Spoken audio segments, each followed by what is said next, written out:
are women figures who cannot leave you unaffected. They inspire, shake the status quo, stir opinions, and cause controversy simply by being.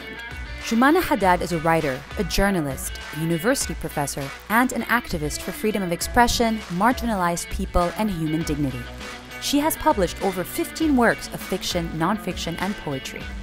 In 2018, she ran for parliament, was proclaimed a winner, but her victory overturned.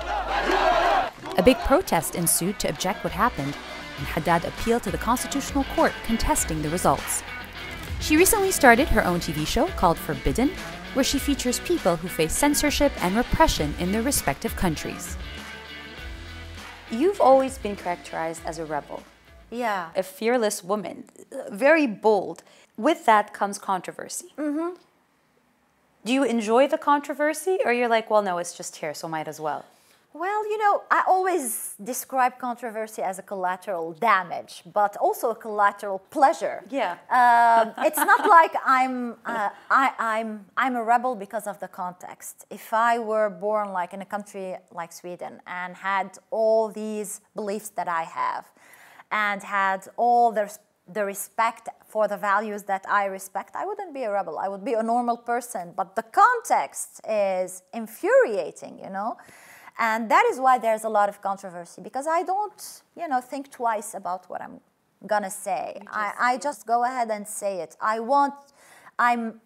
I value my transparency. I'm proud of being so true to myself, of not wanting to compromise and leading double lives. When people are shocked, are you used to it now? Sometimes I'm shocked that they're shocked, because how could you be shocked of someone, for example, defending LGBT rights or women's rights? I feel like, but I have reached a place in my mind and consciousness where these things are so basic, fundamental rights that whenever someone tells me, oh, what? Really? How can you talk about that? I feel shocked myself. I mean, how could you not support these values as well as a human being? In 2018, you ran for parliament and was proclaimed a winner on the night of the elections, but the victory was overturned the next day.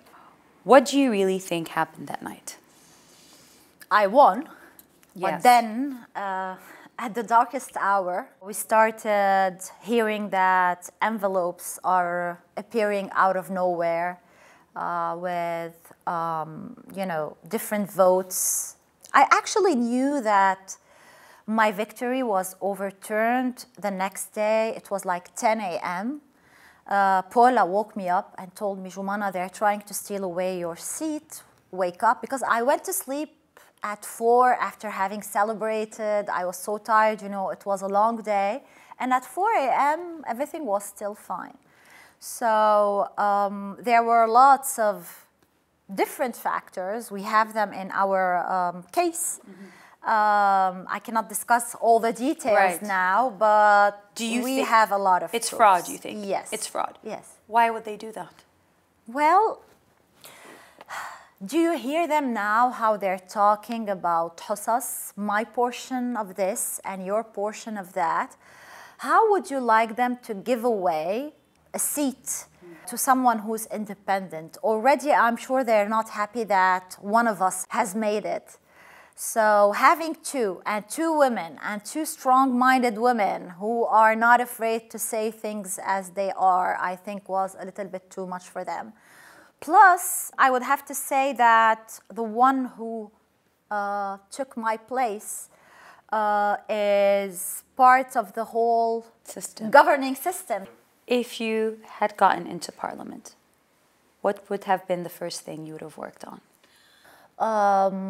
Definitely civil status law, because I think, you know, my main conviction is that the biggest problem in this country, even the problem that is generating all this corruption and theft and dishonesty, is confessionalism, and how we do not identify as Lebanese, but as, you know, people belonging to different sects. And I thought that the first step towards building a real state, a real country, would definitely be civil status law, because, you know, at the personal level, all our affairs as citizens are run by our different religions. We do not have one law that applies to all the citizens of Lebanon. That would make me feel like I am a citizen as much as you are a citizen, that we are equal in our belonging to this country. This would And you officiated a civil wedding. I did. Last year, you I did. You did. Civil marriage isn't allowed here, but they had already married in Cyprus, and I just did the ceremony, and I'm doing another one soon. But I wanted to make people think about the hypocrisy and double standards of it all. I mean, you get married in Cyprus, you come to Lebanon, they accept to, write it down, that they do all the necessary paperwork, but you are not allowed to do it in Lebanon. But why? Is it because of faith, or is it because all those people are treating religion as businesses and are getting money every time people get married and have a divorce and have kids? You know, it's a business. What do you think are the top 3 qualities we should look for in leaders? First of all, definitely honesty, because I mean... Well, how is that going to ever happen here? I mean, no, there have been, and I mean, I understand your cynicism. I know that even when I decided to run, everyone started telling me, well, it's so dirty. How are you going to get, you know, yourself doing that? You're going to have to do compromises. And I told them, no, we still can do politics with ethics. It's not such a lost cause. And I'm not an idealist. I'm a very realistic person. Mm-hmm. So honesty first. Optimistic, probably, but not, realistic, I would say. Realistic with a firm belief that there are good people out there, as much as there are bad people. Honest and strong-minded, of course, because you need strength. You need people to have the guts to take a decision and stick with it, instead of, you know, doing all these games that we have been witnessing for the last, 10, 20, 30 years since the Civil War. And you need to want to be at the service of the people. Yeah, that's... Thirdly, and most importantly, because those people forget that they are choosing people to represent them and to serve their interests.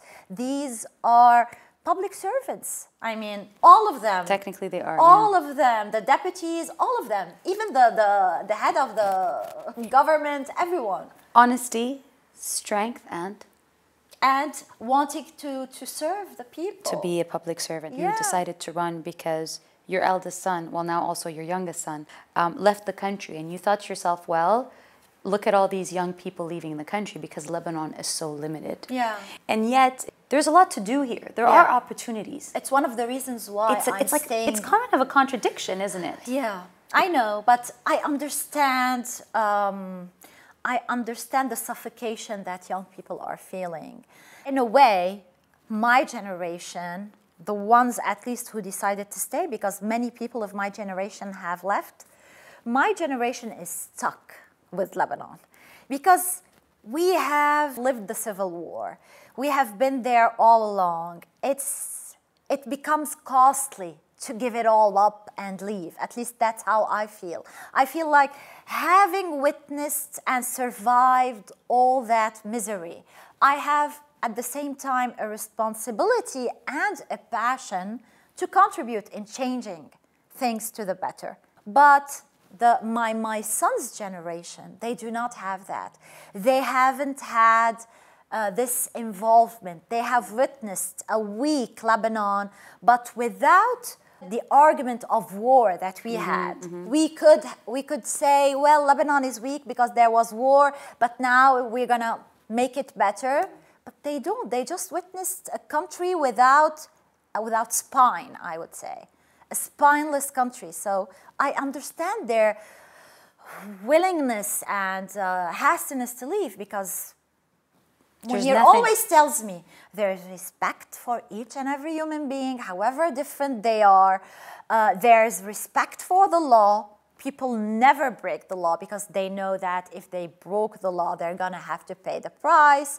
There are no horrible things for young people like wasta and do this for me and I'll do that. And there are opportunities. What's here for someone who graduated with honors like Munir in corporate law? How many opportunities? I wouldn't say he wouldn't find work, but his mother and his father aren't rich. They don't have a law firm. They don't have the connections that some of the people have here. So he's gonna be what? Earning like $1,000 or $1,500 a month and do what with that? So I understand, but at the same time, we have potential. Yes. You recently started your own TV show called Forbidden, في Mamnouh. Yes. On hurra, where you interview writers, artists, and bloggers who face censorship and repression in their countries. Yep. So how did this happen? I got an offer from hurra, and I thought that this is exactly one of the things that I would love to do because it is so in sync with all the values that I defend. You know, freedom of expression, respect of human rights, equality, all those issues that are very dear to me and for which I have gone into politics and journalism in the first place. You say you're passionate and you say, you know, you're positive and it's there. How do you deal with the negativity and the challenges that come? I take it because it's part of life. You have to take it. I have my weak moments. I cry. I get angry. I feel frustrated.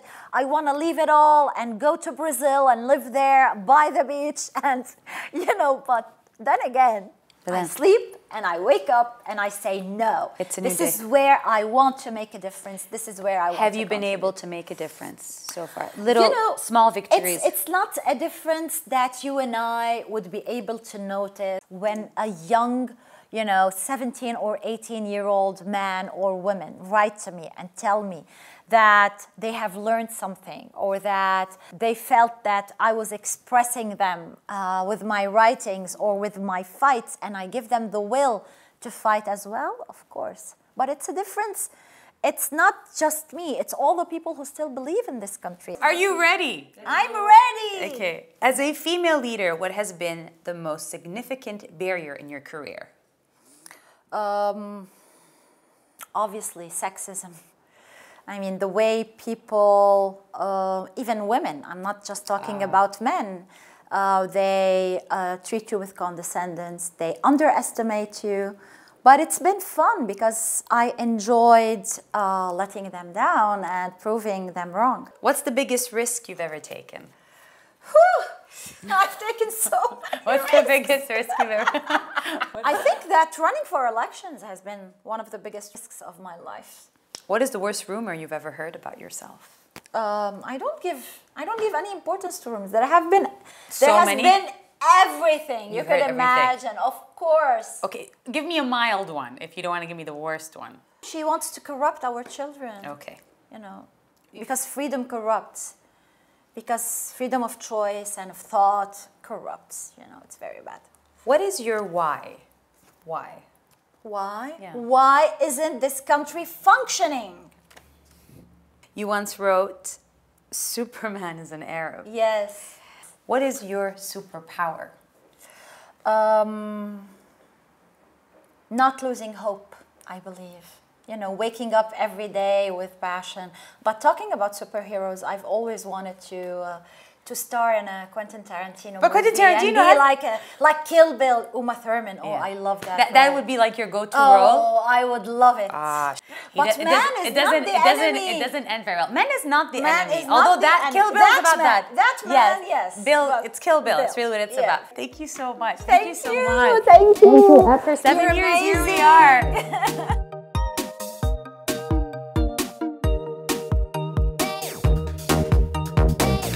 If you like this episode of Why Chats and want to see more, please subscribe to our YouTube channel.